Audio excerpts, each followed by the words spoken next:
Hey there, my name is Megan and welcome back to my channel. Today I'm going to be doing my May wrap up. If you guys are not already subscribed to my channel, please go ahead and hit that subscribe button as well as the bell icon so you can be notified every time I post new videos, which is every Sunday.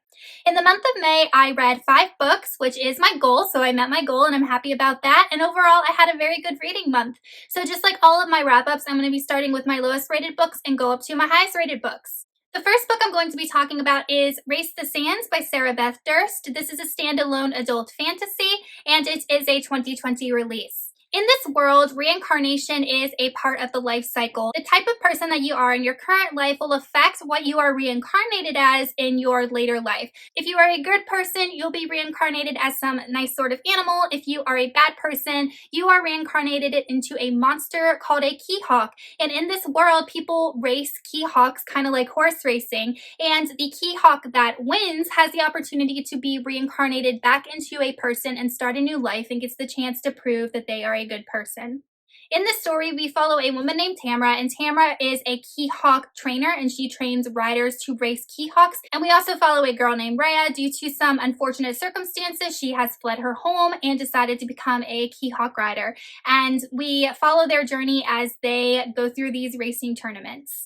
One day, Tamara decides to buy a Keyhawk at the local market for a very cheap price, and as Tamara and Rhea begin to work with this Keyhawk, they realize that there is more to this Keyhawk than originally thought, and the whole idea behind how people are reincarnated actually carries some sinister secrets. I gave this book 3 out of 5 stars. I did enjoy it. It's definitely a very quick, fast read for an adult standalone. The fact that it is a standalone does affect how developed the world is. Having said that, this world is definitely very unique. I've never read anything like it before, and I really did like the characters. I think that Tamara is probably one of my favorite characters that I have read about in a very long time.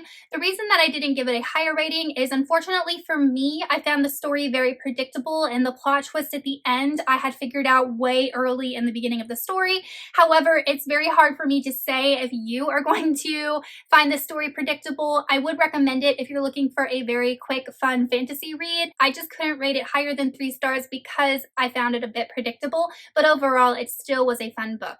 My next 3-star read for the month of May is Muse of Nightmares by Laini Taylor. This is book 2 in the Strange the Dreamer duology.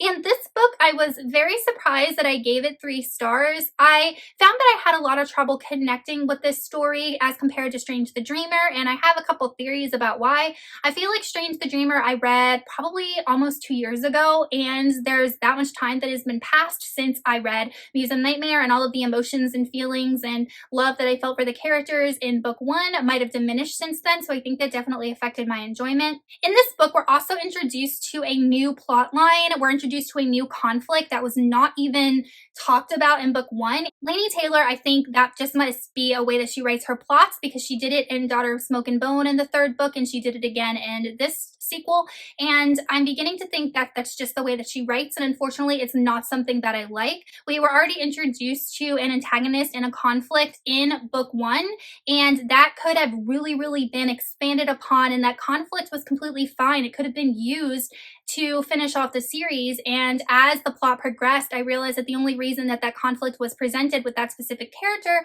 was in order to enact leverage on Laszlo with regards to Sarai. So if you read this series, you know what I'm talking about. But other than using Sarai as leverage, that's really the only reason why that conflict was presented, and that character became kind of obsolete.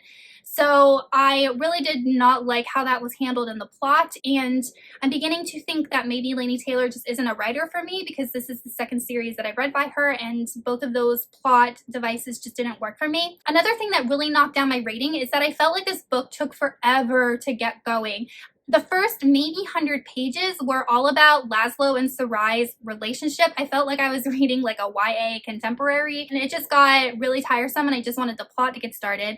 And then another thing that I still cannot wrap my head around, and if you've read book 1, you know how the series ended, and you know what happened to Sarai. If you read any type of paranormal or fantasy, you kind of know that the state that Sarai was in, there's certain parameters that go with that, and I had a lot of time accepting that Laszlo and Sarai were... Sorry, my kitten decides to visit. Say hi, Grayson. Say hi, Grayson. Say hi. Sorry. But I found that how Laszlo and Sarai's physical relationship was developing was just very unbelievable because of the state that Sarai was in. And that's really all I can say without giving spoilers, but it was just really hard for me to read convincingly. So I wanted to love Muse of Nightmares, but I just couldn't give it more than 3 out of 5 stars. And like I said, I think Laini Taylor just might be an author that isn't for me. The next book I read was my 4-star read, and that is The Secret Garden by Frances Hodgson Burnett. This is a story that I am familiar with and I have wanted to read for the longest time, and I just felt like it was a perfect spring read, and I really enjoyed reading this. It was a lot of fun. If you're not familiar with The Secret Garden, we follow a girl named Mary, and Mary was born in India, and her parents are just very apathetic and indifferent towards her, and she's never experienced friendship or love. And after they die of cholera, she is sent back to England to live with her uncle, who lost his wife and has been living in this kind of depression ever since. And she comes across her aunt's garden, or secret garden, and decides to bring it back to life. I want to say that I really do enjoy the themes in this novel, the themes of just being one with nature and the health benefits that nature can bring. And I like the symbolism of the dead things coming to life with rebirth and rejuvenation, because Mary changes a lot throughout the course of this book, as does her uncle and other people. So it's definitely just a very wholesome, lovely read. I felt like the characters were just so dear, and I really loved being in this garden. Frances Hodgson Burnett really describes the garden in such a vivid manner that I felt like I was there, and I just had a lot of fun reading it.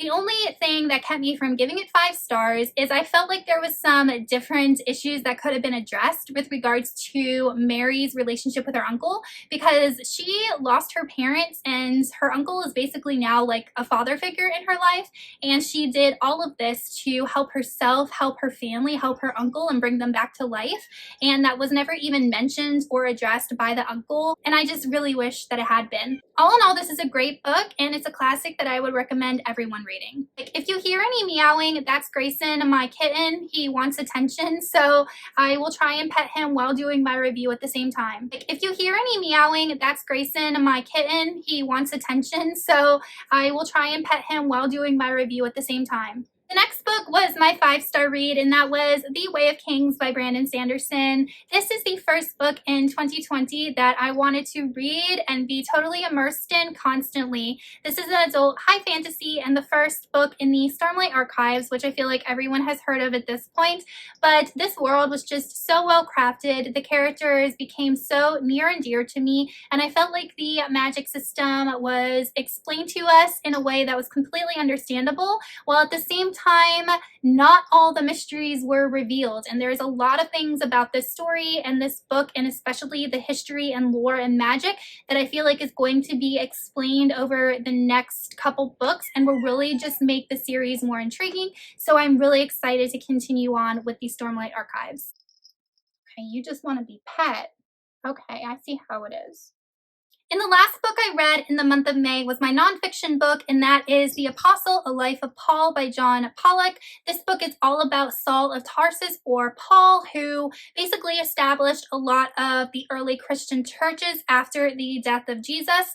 And I have always been interested in Paul because of his impact on the ancient world.